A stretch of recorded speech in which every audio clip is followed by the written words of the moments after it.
Can you hear me? Hello, welcome. I'm John Hunt. I'm chair of the UM English department. Jeff Badenoch asked me to join him in doing some short readings from literary texts before these lectures, so we're alternating during the 6 weeks. I have 3 short things I'd like to read you, sort of loosely grouped under a title, Come Down to the Water, which is a phrase from the first one that I'll read, and they're all about that, coming down to the water in a not only a physical sense, but a metaphysical sense. People gathering at the water, people feeling the pull of water and what it means to them. So I won't talk too much, but maybe just a little bit between the passages. The first one is from Annie Dillard's Pilgrim at Tinker Creek, which is a book that she wrote sort of like Thoreau's Walden of natural observation, looking at this creek that she lived next to in the Blue Hills in Virginia. And she everywhere she looks, including in the water, she sees the violence of life, the competition for survival. The natural universe is a blood-soaked place for her. So this passage that I'm reading, which is from our neck of the woods, from the Rocky Mountains, combines the image of fire with all its violence with the coolness and tranquility of water. At the time of Lewis and Clark, setting the prairies on fire was a well-known signal that meant come down to the water. It was an extravagant gesture, but we can't do less. If the landscape reveals one certainty, it is that the extravagant gesture is the very stuff of creation. After the one extravagant gesture of creation in the first place, the universe has continued to deal exclusively in extravagances, flinging intricacies and colossi down eons of emptiness, heaping profusions on profligacies with ever-fresh vigor. The whole show has been on fire from the word go. I come down to the water to cool my eyes, but everywhere I look, I see fire.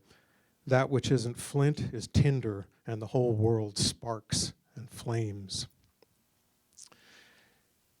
My second piece is calmer and more hopeful than her vision generally, which is, for her, nature is a place to contemplate theology, and her God is an Old Testament, angry, violent person. I would describe this poem by Wendell Berry as a much more New Testament kind of vision of nature, though there's an echo, I think, of one of the Psalms, that line, "He maketh me to lie down beside the still waters." So this is by Wendell Berry, who's a Kentucky farmer, poet, novelist, social activist, ecologist, and it's called The Peace of Wild Things. When despair for the world grows in me, and I wake in the night at the least sound in fear of what my life and my children's lives may be, I go and lie down where the wood drake rests in his beauty on the water and the great heron feeds. I come into the peace of wild things who do not tax their lives with forethought of grief. I come into the presence of still water. And I feel above me the day-blind stars waiting with their light. For a time, I rest in the grace of the world and am free. And finally, I've got a couple of paragraphs from Herman Melville's Moby Dick, from the beginning of the book when Ishmael is feeling the pull of the sea again. He always knows when he has the impulse to knock strangers' hats off in the street that it's time to go to sea again. And he's talking about the pull that the ocean has for people, but he also talks about water in general. And in this beginning of the book, he is contemplating a scene in Manhattan. It could be any city on the water, but it starts in Manhattan, with people who just find themselves at the water's edge and standing there looking into the water. But look, here come more crowds pacing straight for the water and seemingly bound for a dive. Strange. Nothing will content them but the extremest limit of the land. Loitering under the shady lee of yonder warehouses will not suffice. No, they must get just as nigh the water as they possibly can without falling in. And there they stand, miles of them, leagues. Inlanders all, they come from lakes and alleys, streets and avenues, north, east, south, and west. Yet here they all unite. Tell me, does the magnetic virtue of the needles of the compasses of all those ships attract them hither? Once more, say you are in the country in some high land of lakes. Take almost any path you please, and 10 to 1 it carries you down in a dale and leaves you there by a pool in the stream. There is magic in it. Let the most absent-minded of men be plunged in his deepest reveries. Stand that man on his legs, set his feet a-going, and he will infallibly lead you to water, if water there be in all that region. Should you ever be athirst in the great American desert, try this experiment. If your caravan happened to be supplied with a metaphysical professor. Yes, as everyone knows, meditation and water are wedded forever. Thanks very much, John. John and Jeff Badenoch, I believe, are going to trade off doing readings before each one of these lectures, because we all felt as though we wanted to get some of the rich literature about water into this lecture as well. So thank you all for being here. I'm here to do my usual thing. First, please turn off your cell phone. You probably just heard me turning mine off. You can't even turn mine off silently. It just goes da-da-da-da-da. I don't know why. But please turn off your cell phones if you haven't done that yet. I welcome you to this iteration of our lecture series. I'm very excited about our lecturer tonight, and I want to introduce her in just a moment. But first, I want to remind you of a couple of things.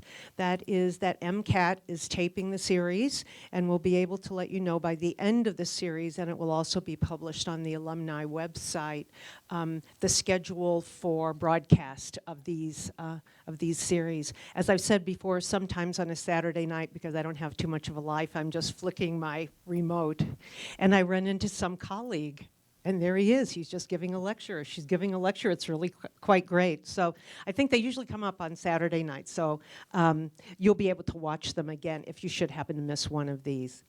The other thing is that the slideshow is given to us by the Montana Museum of Art and Culture here on campus.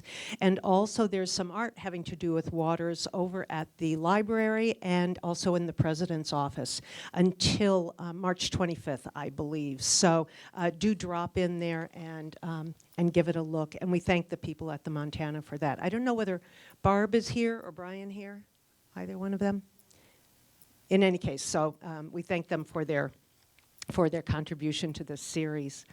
As I said to you, I asked each one of the lecturers to let me know how he or she became interested in waters, because it sort of intrigues me to find out how all of these people have been drawn to a particular topic.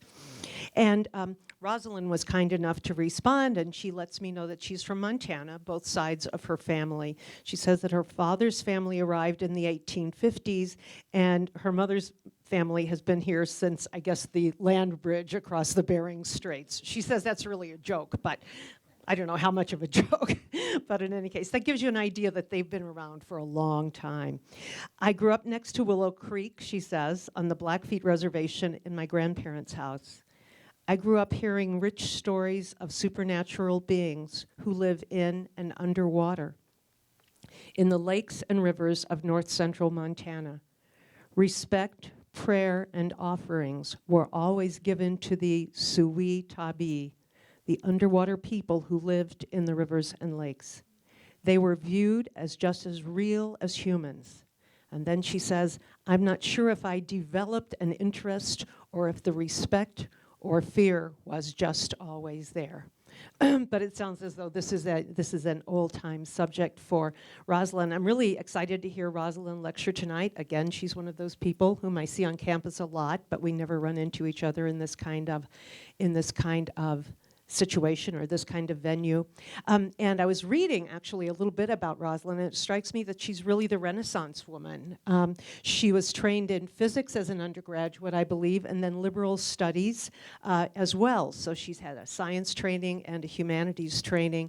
And the one time I've seen Rosalyn do her thing was when we had a couple of years ago in the CAS an evening of discussion between a humanities professor and a science professor, and Rosalyn was the moderator, so I can see why she was chosen now. In any case, I'm really looking forward to Rosalyn's talk. Soyiitapi, the place of water in the Blackfeet universe. Rosalyn LaPier.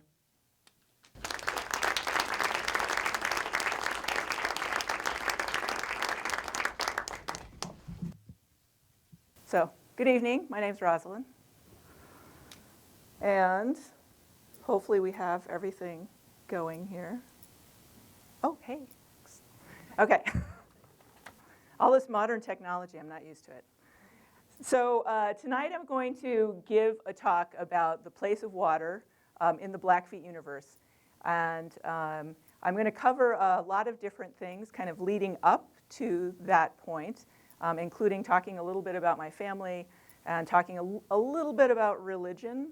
It was mentioned earlier, my master's degree, I studied at DePaul University with a lot of different Jesuit priests in the religious studies department there. And I was very interested in Catholicism at the time because part of my family is Catholic, and was interested in sort of my Blackfeet side of the family and that belief system, and then also kind of the Western system. And so I had a great time at DePaul University kind of trying to fuse those two together. So I'll talk a little bit about that as well this evening. So first up, let me see if this is a picture of my grandmother and her grandmother. My grandmother was raised by her grandmother because her mother had died in childbirth about 2 years after she was born. So then she was given to a grandmother and a great-grandmother. So she was raised by two women. And so most of her knowledge and her information came from these two women. And it's kind of an interesting story because her mother was very sort of this modern woman, and she tried her best to sort of live in contemporary modern times, and then she passed away. And then her daughter was given to these two very old women who did not speak English, did not participate in any way in sort of contemporary society, and were very old-fashioned in a lot of their ways. And so my grandmother grew up learning from those two women a lot of different information. And then on my grandfather's side of the family, he also was adopted as a child, and he was raised by an older couple. And so this is a picture of his father and his mother. His mother was actually one of his aunties, and so they adopted him because they could not have children of their own and did not have children of their own. And so they actually adopted two boys, an older boy and then my grandfather. And so he was in the same situation where he ended up being raised by older people, again, who did not speak the English language, didn't really participate very much in kind of Western society or anything like that. And so back in those days, the Blackfeet still participated in arranged marriages, because in the old days, people didn't marry for love. They married, almost everybody had an arranged marriage. So these two older women got together and they arranged the marriage of my grandparents. And so part of Blackfeet culture, or part of Blackfeet society, is that the women always got to decide or choose. So even though it was an arranged marriage, it was up to my grandmother to basically say yes or no, whether she was going to participate in this marriage. And so at the time, she didn't want to get married. She wanted to work. So she worked for a few years, and she worked at a boarding school on the Blackfeet Reservation. And she worked there just doing all kinds of odd jobs. And then finally, kind of as the story goes, she was in town, and my grandfather kind of tracked her down and said, you need to kind of decide, because he couldn't do anything, right? I mean, he couldn't have another arranged marriage until she said yes or no. And so she was like, well, I guess, well, okay. So, but it was like sort of a 2-year, not even a courtship, exactly. But anyway, so they eventually got married, and they had 12 children. And so my mother's kind of somewhere in the middle. So again, as I said, they were both raised by older people. They were both raised in families where they did not speak English. When my mother was growing up, English was the second language in their home. And when I was growing up with them, English was the second language in the home. Although they raised me just to speak English. So there was a real effort at that point that people only spoke English, or their younger people only spoke English. So even though I was being raised in a family where they spoke a lot of Blackfeet, and that's the way they communicated with each other, there was an expectation that I completely learn English. And one of the ways I learned English was my family, this is way back in the day, they used to buy those little 45 records of Walt Disney stories. And so I had these 45 records, and I had the books. And so I was kind of the self-taught reading and listening to stories. Anyway, so one of the things I wanted to mention about this is that, how does information get passed on? And how do we know what we know about the Blackfeet? And one of the ways we know that is through family stories. And so a lot of what I'm going to be talking about tonight is mostly family stories. And then there's also sort of the book knowledge, right? So about the time when my grandparents were born and were being raised, there was a big effort on the Blackfeet Reservation for people to come from the outside and record them and to take down their stories. So one of the people that came was this guy named Cornelius Uhlenbeck, and he was from Europe, and he came over with different graduate students through 2 different summers and recorded a lot of different stories. And his work is some of the most, I think, kind of the most rich work out there in terms of Blackfeet stories that exist. And what he did was he recorded them in Blackfeet. And so if you read them, he has them printed in Blackfeet, and then he has them translated into English. He's not the only one who came. There were a lot of different people who came to the Blackfeet Reservation then and recorded a lot of stories from the elders at that time. One of the things they tried to do at that time was only record people that they considered quote-unquote Buffalo Indians. And what that meant was they tried to only record people who had been born and raised before the bison had died. And so they ended up recording people like my grandfather's parents, because they had been born in the 1850s. So they had, and 1860s. So they were in their 20s and 30s by the time the buffalo had disappeared. And so those are the types of people they went out and recorded. So when they were recording people, they tried not to record what they considered quote-unquote reservation Indians, which was people who were born and raised and lived their entire life on the reservation. So there was a really strategic effort during that time period to only record certain people. And so anyway, so they recorded people that were from my grandmother and grandfather's community. So they went specifically there to record them. And a lot, like I said, there's a lot of other scholars who came during that time period to record sort of these stories. And so part of what I'm sharing tonight is sort of family stories, and then also stories that have been recorded as well. So you'll get a little bit of both. So very quickly, for those of you who don't know, who are the Blackfeet, right? So are most people here from Montana? Okay. Mixed, okay. So the Blackfeet are a tribe, a group of several tribes, and I'll mention that in a minute.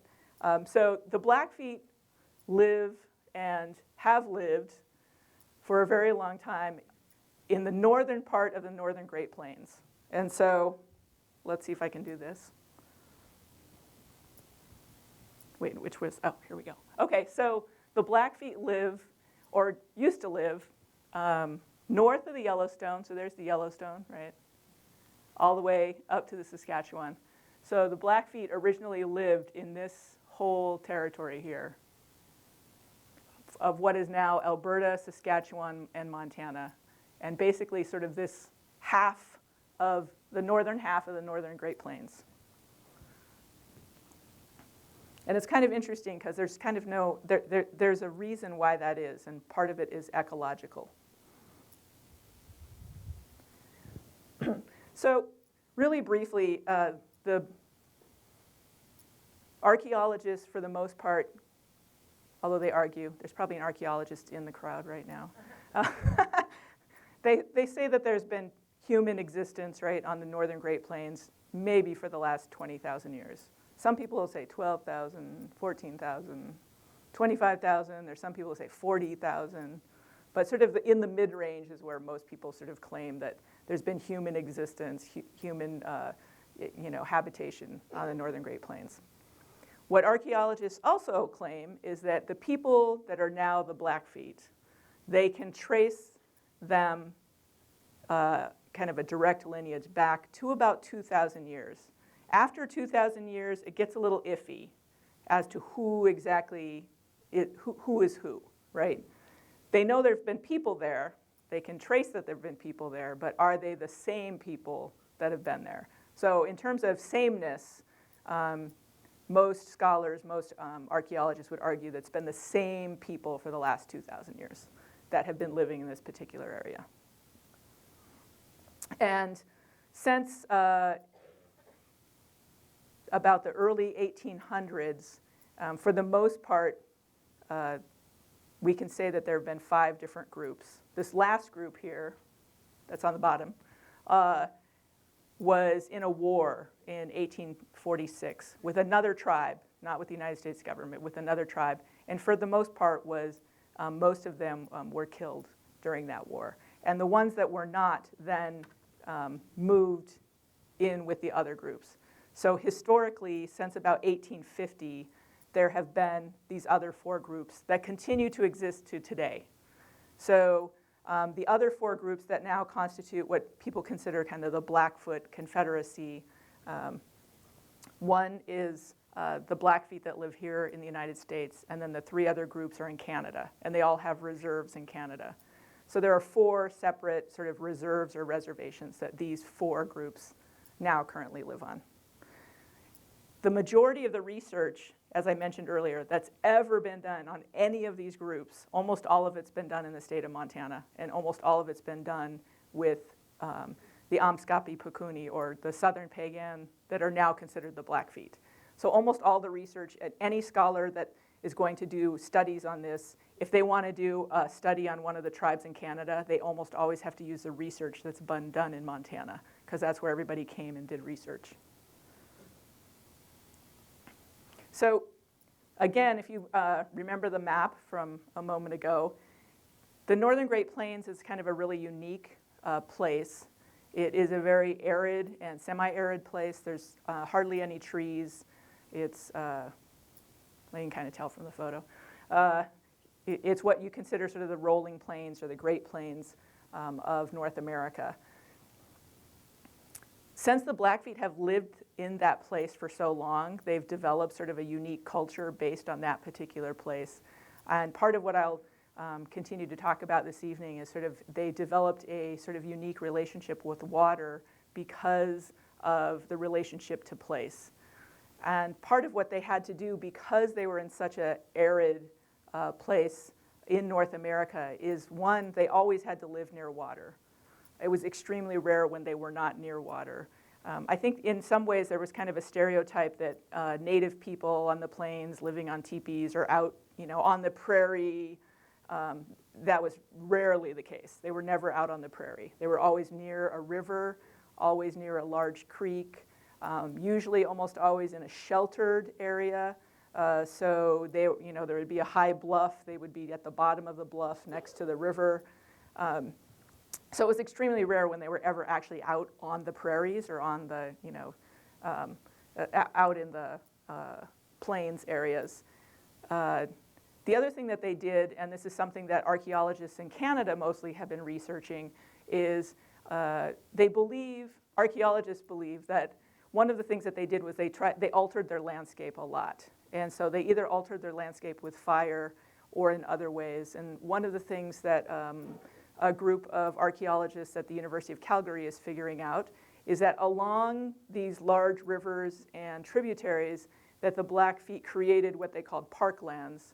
And they figured out that to a certain extent that the parklands existed almost exactly a day's walk to the next place.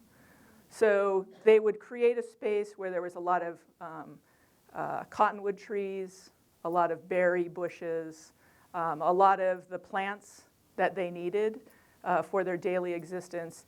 And then basically there would be nothing until the next day, and then there'd be another parkland. And so this is something that, again, archaeologists are trying to figure out how people kind of lived in these areas.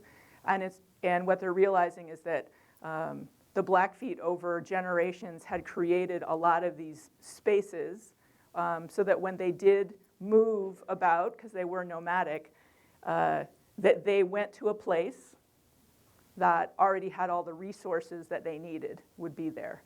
And the other way that they altered space was they would create places where animals would frequent, either through burning or other methods. So again, they wouldn't have to sort of the stereotype is the Blackfeet and other tribes were out chasing the bison, right?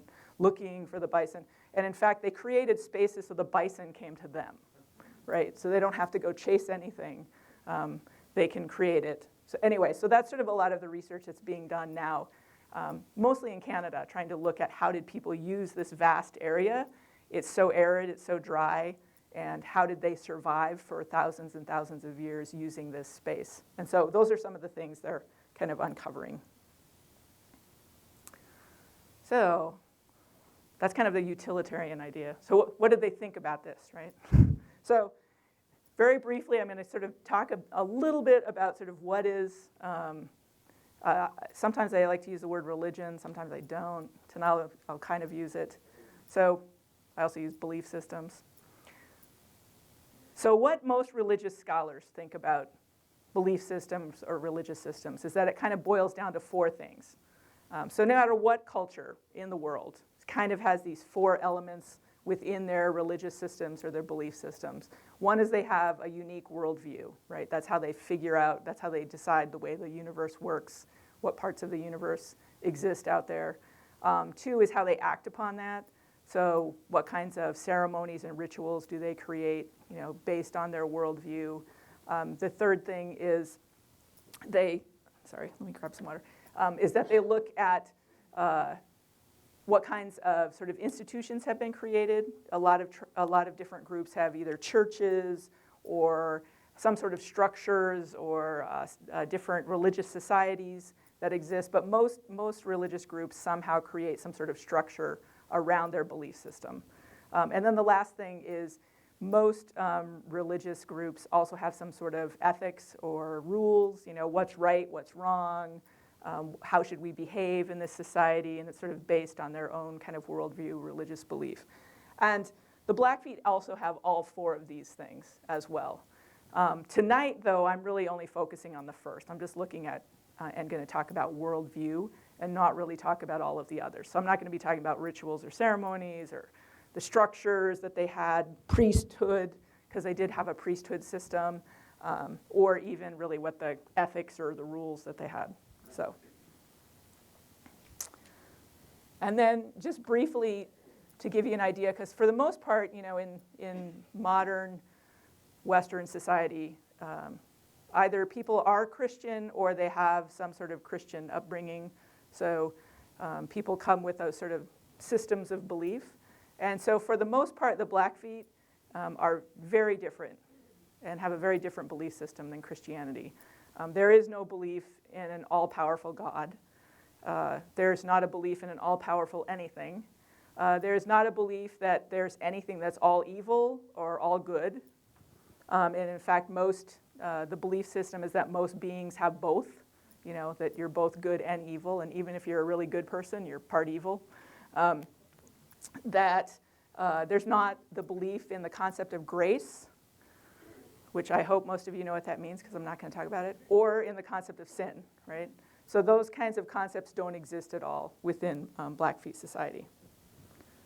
And the other thing is that the Blackfeet have a lot of stories, right? That's how they know their past, is that there's a lot of different stories. And most of the stories, one, do not have a moral, right? So there's always, whenever you read Native American mythology, people always say, well, what's the moral to that one? And a lot of times there is no moral. It's just most stories are almost always a story of the origin of something, especially for the Blackfeet. Almost every story is an origin story of something. And so what the story is telling is how did that thing come to be and what's the history of it. Almost all of the stories are that, or some sort of like an origin type story, even though there's thousands of stories. That's kind of the bottom line, and not really a moral to it.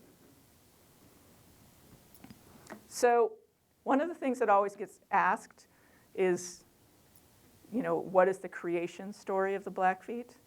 And there are, let me tell you, multiple creation stories of Blackfeet.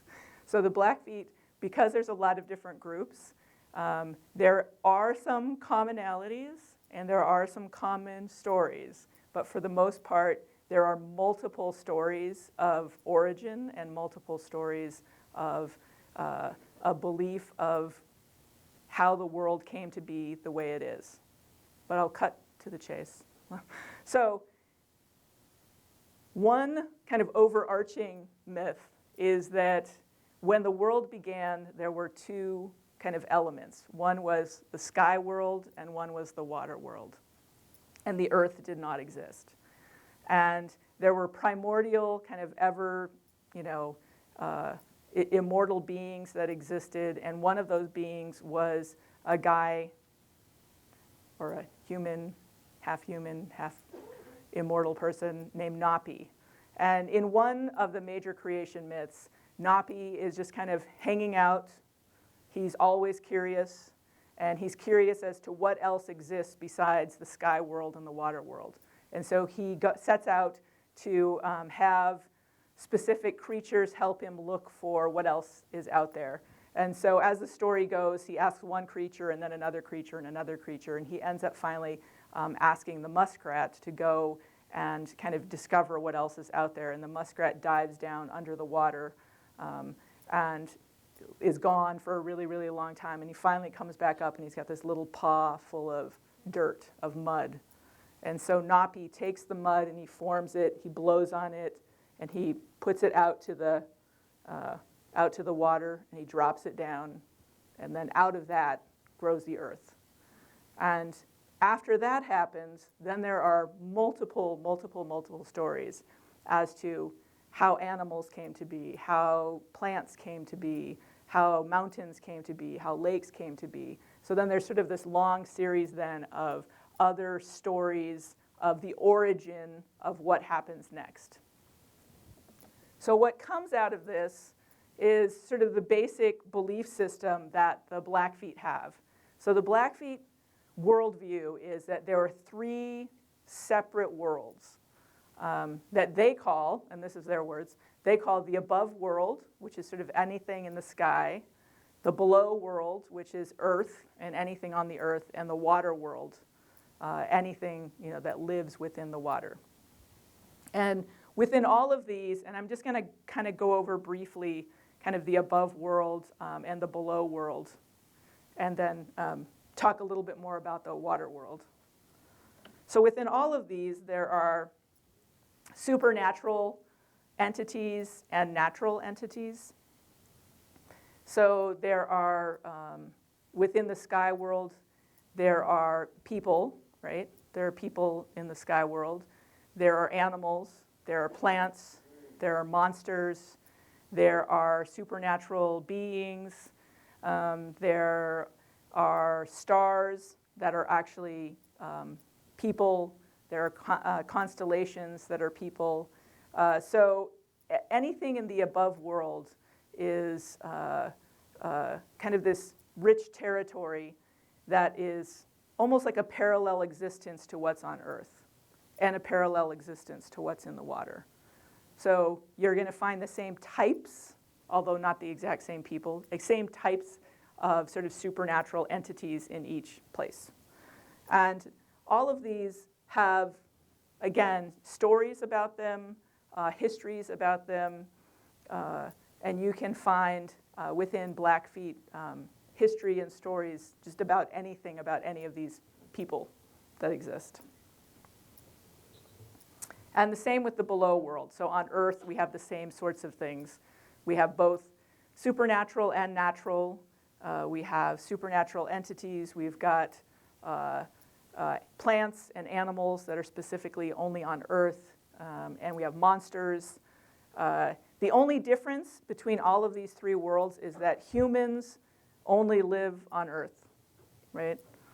They don't live in the sky world. They don't live in the water world, except in rare cases. I shouldn't say that. Never say never. So those are the kind of separations. So humans are only here. And then really briefly in the water world, it's kind of the same thing. I didn't name too many folks here because I'll go into it a little bit more. But there are, again, supernatural entities, natural entities, both in the underwater world as well. And very specific sort of characters and people and monsters. Always monsters. There's monsters everywhere. So in the underwater world, so very quickly, the underwater world we know about for lots of different reasons. But one way we know about it is through language. And so one of the reasons why I kind of titled the talk the way it is, which is Soyiitapis, which are the underwater people, is to show you that within the Blackfeet language, there's a designation between what's in the sky world, what's on Earth, and what's in the underwater world. And it's pretty easy to figure out, one, if you know Blackfeet language, but two, even if you don't, because kind of there's a prefix or a suffix in most of the words that designates where something comes from. So there are different words for, again, you can see up here, you know, an underwater bison is one word, underwater dog, underwater horse, underwater bear. You know, all of the animals have that prefix that's in front of the word. So you don't have to ask when you're hearing a story, which bison is that? Is it a bison that comes from Earth? Is it a bison that comes from underwater? Because it's already within the language. And the same with when you're trying to figure out what's natural versus supernatural, there's also a prefix that lets you know what's a natural entity or natural human versus a supernatural. So again, you don't have to sort of make those designations. It's made for you in the language.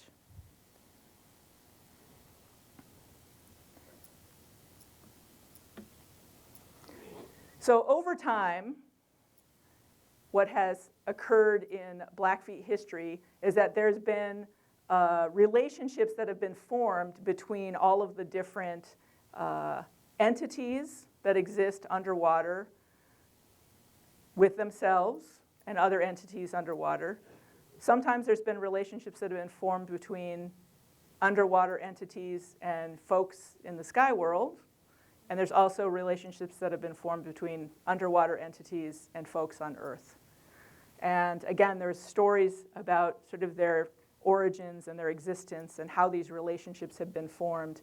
And one of the reasons why there are a lot of stories about how these relationships occurred is that, for the most part, the Blackfeet, throughout their history, have tried to create some sort of relationship with the world around them, mostly through kinship.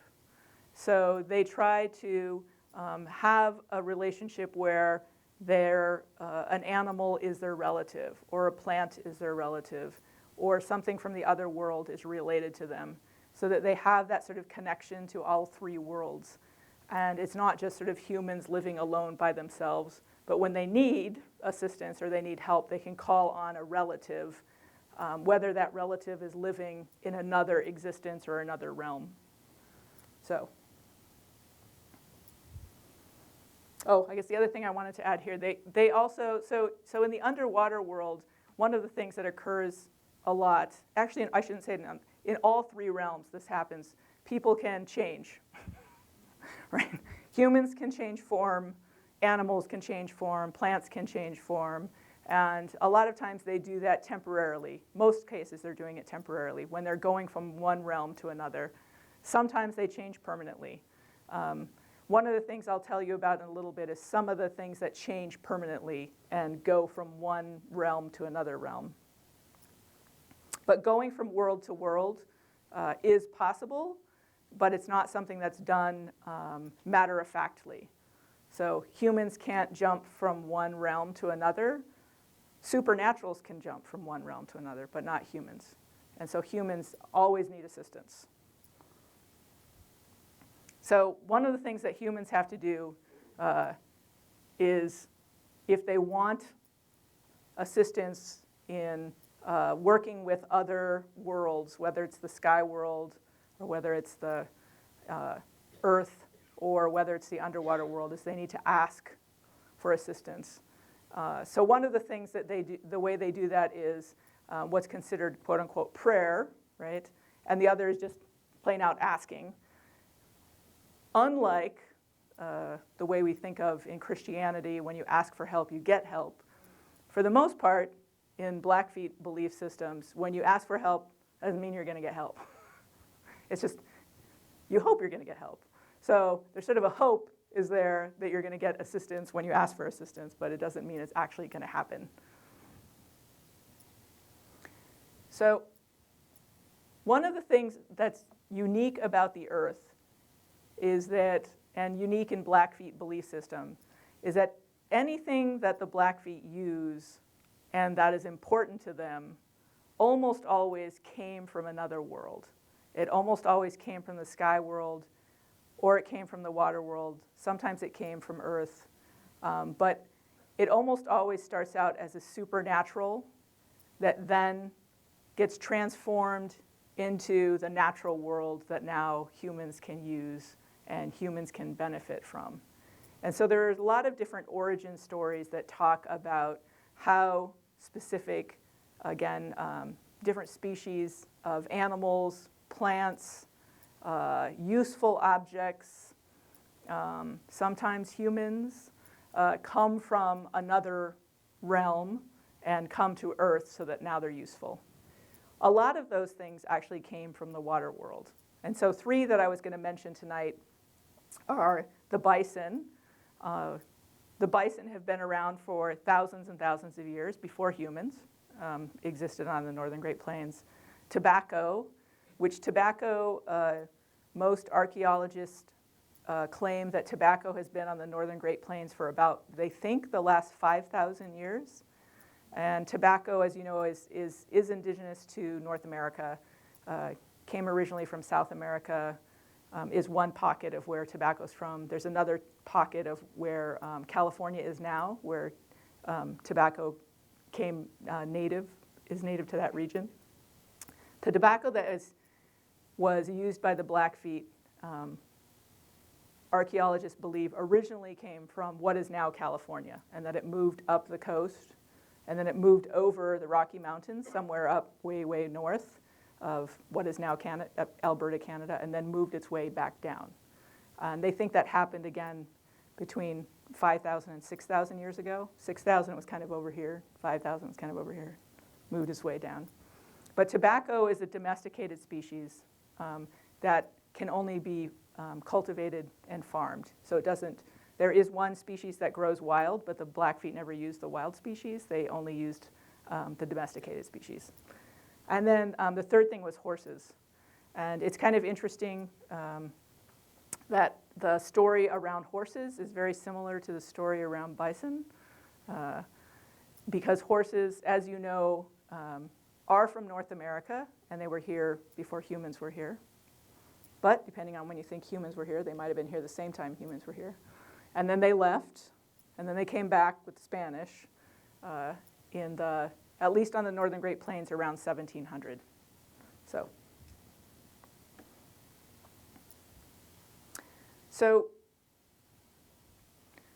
the story of how bison came to be. So in the Blackfeet history, bison are an underwater animal, and they always were an underwater animal. And when you look at, again, sort of the origin stories of the Blackfeet, one of the storylines is that the Blackfeet were vegetarians. So they started out as vegetarians, and they only ate roots, and they ate berries. They also ate a lot of mineral deposits, clay, and different things that came from the earth. And they never ate meat, partly because, as the story goes, it wasn't really there for their taking. And so they lived for years and years as vegetarians. And one day, a young man, this is as the story goes, there are a lot of commonalities in Blackfeet stories. There's always a young man, there's a young woman, orphan child that shows up on the scene. So in this particular story, a young man comes into a community and befriends a family, and he's interested in marrying their daughter, of course. And so the father goes, he talks to the father, I'm interested in marrying your daughter, and as I told you earlier, then the father goes to the daughter and says, well, are you interested in marrying this guy? And so she says yes, so they get married. And as time goes on, they're realizing that even though they're vegetarians, they're realizing that the guy that just married into their family is not really a vegetarian, and they're a little perturbed by the fact that he's eating something different than they are. And so as the story goes, these are very, very long stories, so I'm kind of shrinking them down. As the story goes on, the father finds out that he is different than they are. And so he tries to uncover exactly how is this person different than they are. And so he has him on, sends him on these tests, right? And he's testing him and he's testing him to try and figure out what's different about this person. So what he finds out is that this person eats meat, right? And he doesn't eat roots and berries like they do. He eats meat. So then he's trying to find out, okay, wait, where do you get that? Like, where is that from? What is that? And so in the process, while they're doing this testing, the young man finally says, well, I'm kind of tired of this family, and he takes off. So the daughter gets left behind, and of course, as all these stories are, she's pregnant, and she now has to take care of a child. And it turns out when the child is born, it turns into a baby bison. So then the family goes, oh, wait, now we know. That guy was different. So instead of taking care of the child, they kind of look at it and go, okay, that child's different. We're not going to take care of it. So they leave it, and they take off. So they leave this little baby bison. Baby bison's living by itself, and he's out there in the elements. And while he's living out alone, two young men come by and find him. And he, because he's a supernatural, changes back into being a human, because he is half human, turns into a human. The two young men befriend him, and then they take off, and they have all these adventures, right? And they're hanging out together and having all these adventures. And then finally, the baby bison's kind of grown up, and he's a little bit older. And he tells the two young guys, hey, I'll take you to go meet my family. So they go to the lake, and there's this huge lake. They show up, and the young men are saying, wait, what are you talking about? Where's your family at? And as they're saying this, coming out of the water are a family of bison that now comes and visits with the two human people. And they invite him down into the lake. And the two humans are like, how do we do that? And they're like, yeah, just watch us, And so they follow them down into the lake. They go into their house. They have a lodge. They live down there. Go down there, spend time. They get to visit. And the grandfather, Bison, is so thankful, and as the story goes, the grandfather bison is so thankful that his young grandson has been raised and has been taken care of, that he decides to basically sacrifice part of the bison herd to those young men and to their village for helping take care of this young bison child. So again, it's kind of a long story because they stay down there for a while and lots of different stuff happens, and they end up back on Earth, and the bison leader sacrifices again some of his own people, chases them out of the underwater world, and they become Earth bison. And at that point, they can't turn around and come back. So again, it's a longer story, because now the humans have no idea what to do with these things, because they've never hunted, they've never killed anything, and they don't eat meat. So part of the story then is now they have to send, the underwater bison have to send an emissary, right, to come and teach the humans how to actually hunt, butcher, kill, and cook the meat. So anyway, that's sort of the end of the story, this sort of long story to bring.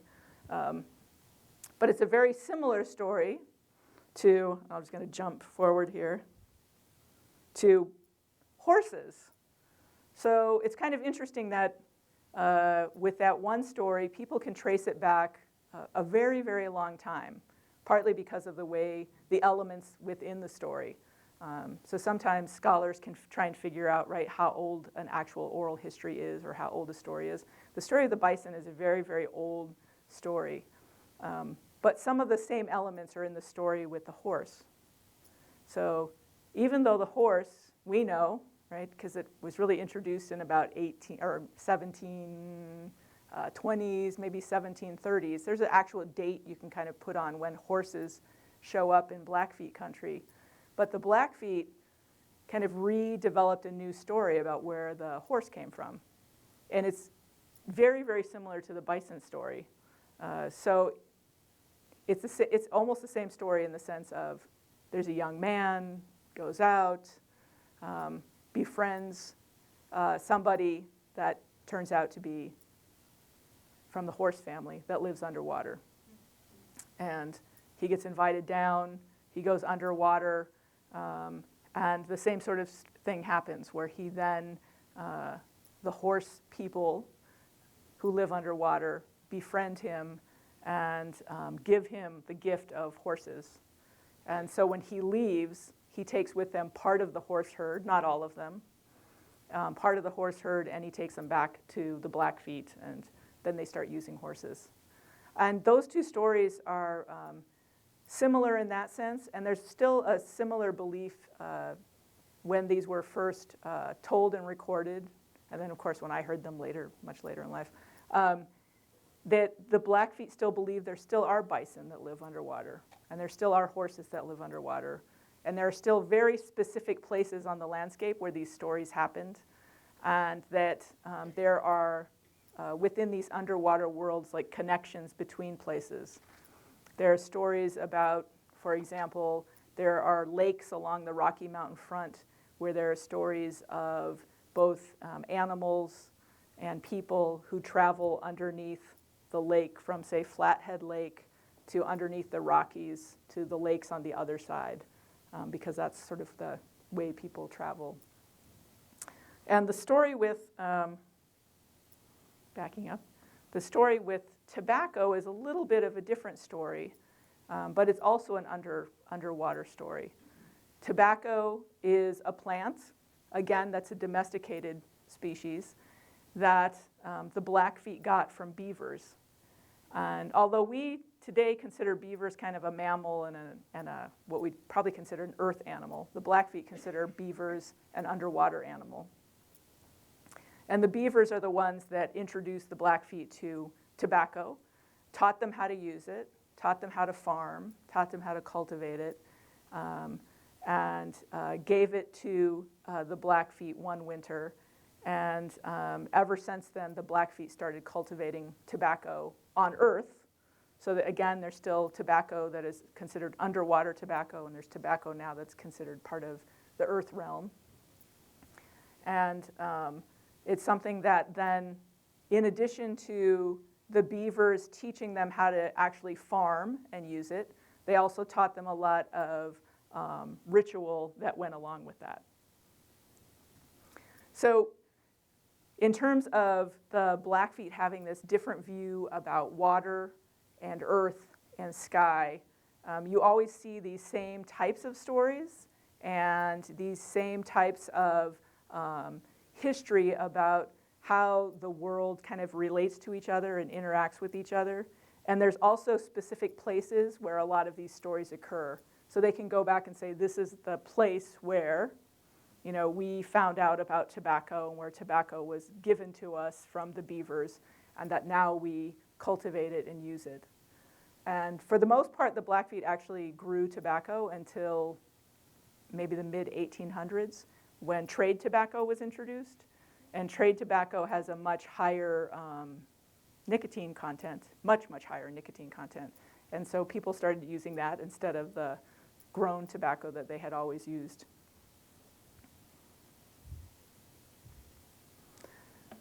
So I was going to open it up for questions, to ask people if they have any questions about this. But that's sort of a basic, bare bones view of the Blackfeet worldview and universe, and kind of the way they think everything works. So, thanks.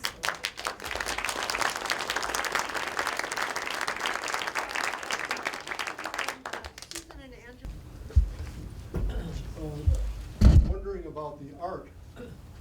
Oh, Can you tell us something about that? It's wonderful.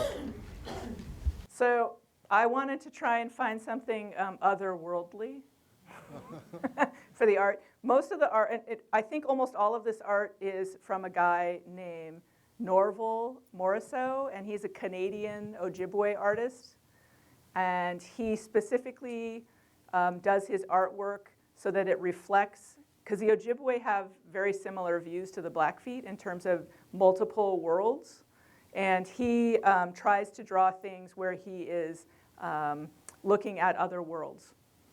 So they kind of have the same belief in an underwater world and a sky world and a. So anyway, yeah. So it's Norval. Am I saying that name right, Dave? Norval Morrisseau. Well, and beyond being wonderful, it really goes well with your talk.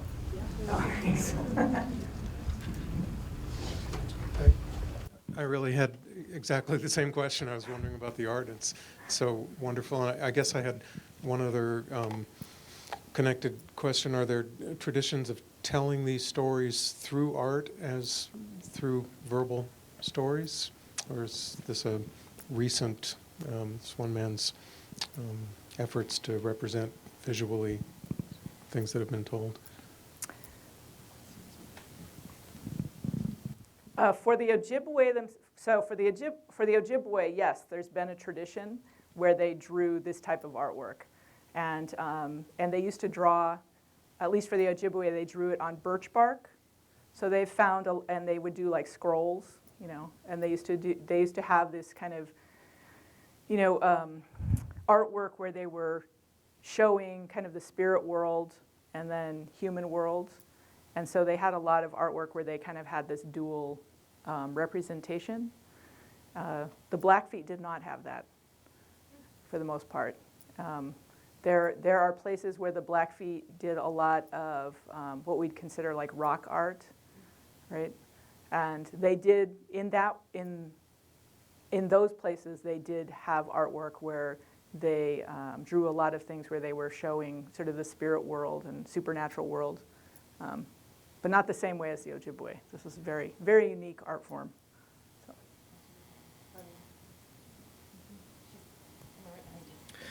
So. I've heard about those tobacco patches, but I was never sure of the exact plant. Do you know what plant that was? I could write it down for you. Yeah, I do. No, it's a very specific species of tobacco plant. And it's different than what we consider commercial tobacco now. commercial tobacco, you guys have probably seen commercial tobacco. It's like really, really big, probably about 6 feet tall. The leaves are this giant, and you make cigars out of them and everything. The kind of tobacco that the Blackfeet grew is the same tobacco that the Crow grow, and it's not very tall at all. It only grows maybe about 3 feet, and the leaves, instead of being like this, the leaves are these long, skinny leaves like that. And it's different. It's the same plant, but it's a different type of plant. So.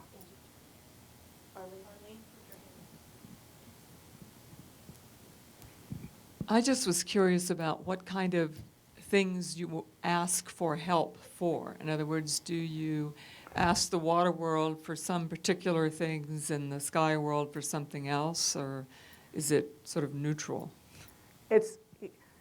So in the old days, what people used to ask for is sort of the common stuff, right? They'd ask to be better hunters.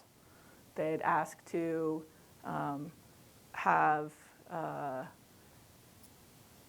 have more stuff. They'd ask to be more wealthy. They would ask to have more capabilities. So if that meant being stronger. And they would also do this for their animals as well. So for example, once they had horses and they were using horses, if they wanted their horse to, be able to run for 3 days straight without stopping, they would ask for assistance to do that. So it was usually towards that end.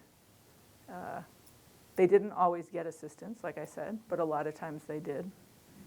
So, for example, there's a lot of stories about in terms of the water realm where, a hunter would ask for assistance, that they would be a better hunter and they would carry water with them, and almost like, for those Catholics out there, almost like holy water, they would carry it with them and they'd sprinkle it on whatever they needed to be transformative, and it would be.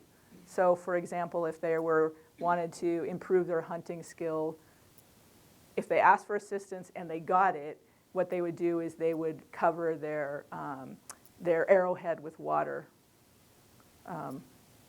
the powerful water, and then it would make them more successful in hunting. Or they would do the same for themselves if they were doing something transformative themselves. For example, if they wanted to, back in the old days before they had horses, they were on foot all the time, right? So they ran a lot. So there's a lot of stories about how to increase your running stamina and how to run longer. Say you're running away from the enemy and you want to run for 4 days straight. You ask for assistance, and one of the things they would do is they'd take water and they'd put it in their hair, and then it would make them run faster. Powerful water, right? So it's that kind of thing that they would be asking assistance for. So sort of the common stuff, anybody would ask for assistance. Hello. Along that similar vein, was there any distinction between like surface water or groundwater, or did they make distinctions like that, or was there any power distribution in that regard? I knew someone would ask that question.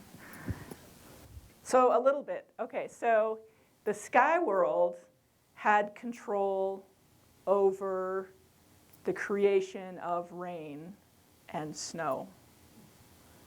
So the sky world could control how much rain there was, and they could stop it from raining.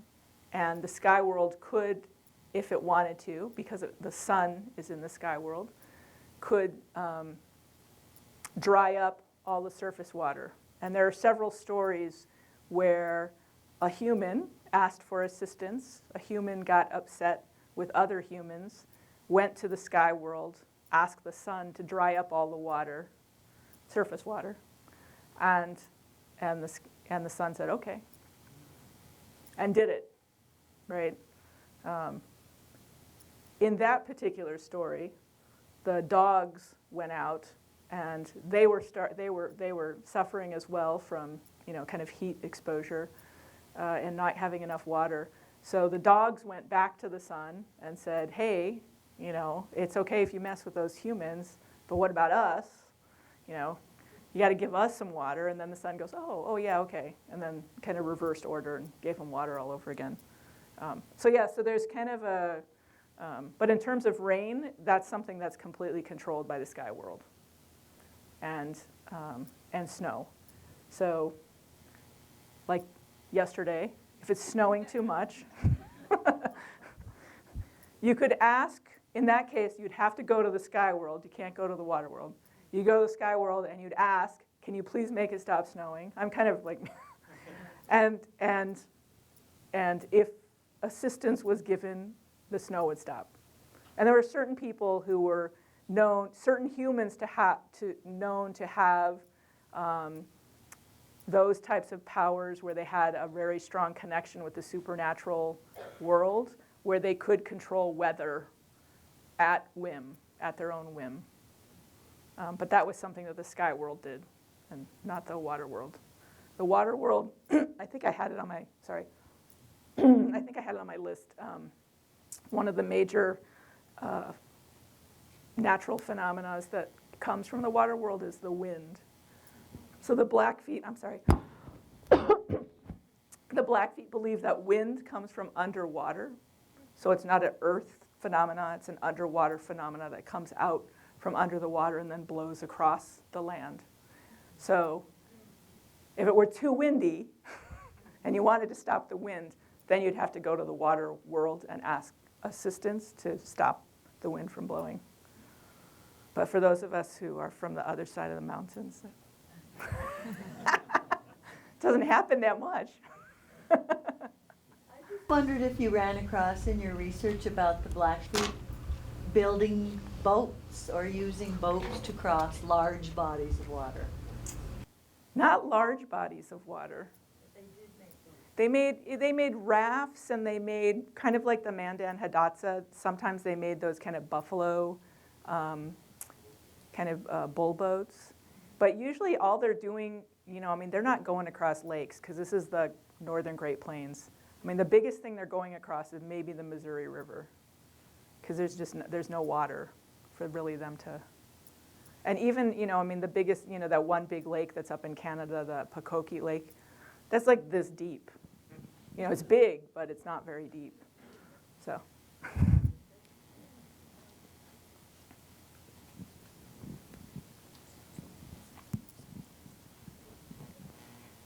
I recall that you said the stories were seldom, if ever, used to teach morals or rules or things of that sort. And I thought that was kind of interesting because, like, the Aborigines have a lot of stories about treating water with proper respect because there was so little of it, and there was a water serpent that lived in the water, and if you messed with the water, he'd come and get you, and so on. And so I was surprised not to hear any of that kind of story in such a people that lived in a dry place. And I wondered if the cosmology says there was all this water before there was earth. Does that mean these people came from a place where there used to be a lot more water?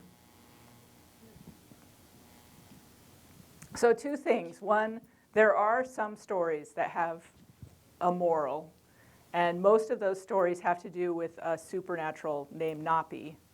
And most of those stories aren't that there's a moral, but kind of an anti-moral, right? So, almost all Napi stories are he goes and does something, and it always gets messed up, and he always makes mistakes, and he's kind of always the fool. And so the moral of that story is you don't do what he just did. So it's kind of the anti-moral, right? And so there are a lot of Napi stories that kind of teach those kinds of lessons of how you deal with nature. There's a lot of stories about how you deal with nature, how you treat nature, how you treat other animals, how you treat plants, how you treat kind of the world around you, how you treat other humans. But those stories are all kind of told in the opposite of how you should not treat somebody versus how you should treat them. And then the other part of your question, I'm sorry, first was? Sounds like the Blackfeet came from a place where there used to be a lot of water because they Right. So, okay, so there's also, there's kind of a mythological, right, worldview stories of how the universe came to be the universe that we live in. And then there's also kind of what you'd consider kind of historic stories of where the Blackfeet actually came from. And there are two main stories, and I think both of them are true, personally. So one story is that the Blackfeet came from the south, and that they were in an area that suffered a major, major drought. And they had to find a new place to live. And so they sent out individual people looking for a new place to live, and they went in different directions. And that particular story, they sent people up north and then over the mountains, and they found a new place to live. I think that it could be a true story, that some people who are now the Blackfeet may have come from the southwest, may have suffered a drought, a severe enough drought that they had to leave and relocate someplace else. There's also another story that is probably true as well, where the Blackfeet came from the north and they went south. And in that particular story, they cross a very, very large lake that's frozen, and they walk across it, walk across it, walk across it, and finally get to the other half, and at some point, part of the lake breaks apart, and so some of the people get left behind, and the rest go forward across kind of this frozen landscape. And I think both of those could be potentially true, like the true story of where the Blackfeet came from, sort of, and then merging. Because, you know, we don't know how, I mean, people came and went and formed new groups and, you know, dismantled and migrated around North America before they came to be where they are. So. Rosalyn, may I ask you a question? Sure. And I don't know exactly how to ask it, but we're in the midst of this series about water in the West. And I'm wondering how the traditional beliefs and the worldview of the Blackfeet funnel into the whole discussion that we're now having with non-tribal people and Blackfeet, and who uses the water and who controls the water and who owns the water or anything like that. I mean, when Blackfeet people talk about this or think about these issues that we're dealing with, does this worldview filter into their thoughts about it, or are they kind of beyond that, or these traditional stories that aren't so? Do you see what I mean? I hope so, but. Well, this is modern America and modern Montana, so the majority of people doing the discussion around water issues are lawyers. So they don't believe in anything. So worldview does not get factored in. The majority of people doing that stuff are attorneys, and so there are some people who still think of this as part of Blackfeet worldview. It's fewer and fewer people. For the most part, in the last 100+ years, many Blackfeet have converted to Christianity. Most have converted to Catholicism. Another large portion have converted to what you'd consider fundamental Christianity. And so there are some similarity. I shouldn't say some. There's a lot of similarities to a certain extent in terms of worldview that mesh pretty well between, especially Catholicism and Blackfeet ideas about the way the world works. Except, again, the Blackfeet don't really have a really kind of all-powerful God or good, you know, like everybody's good, everybody's evil, heaven, hell. Those kinds of things don't exist in Blackfeet worldview. So. Is there any possibility that the Blackfeet tradition about the use of powerful water would have had a reverse influence and affected how the Catholic community uses powerful water?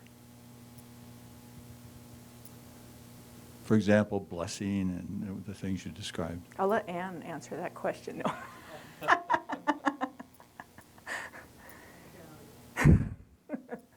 I think that the Catholic Church is very good, has been very good and continues to be very good about incorporating indigenous belief systems into their own belief systems. And so with the Blackfeet, when the Catholics came onto the Blackfeet reservation, they were able to figure out some of those key kind of cultural elements that the Blackfeet viewed as important, and they were able to incorporate them into creating kind of a blended, but it's still Catholic, belief system. So they are able to use sort of the idea of water, the idea of the sun and the moon. They were able to also blend in the use of tobacco and incense in prayer. There's a lot of things that they were able to blend together. So.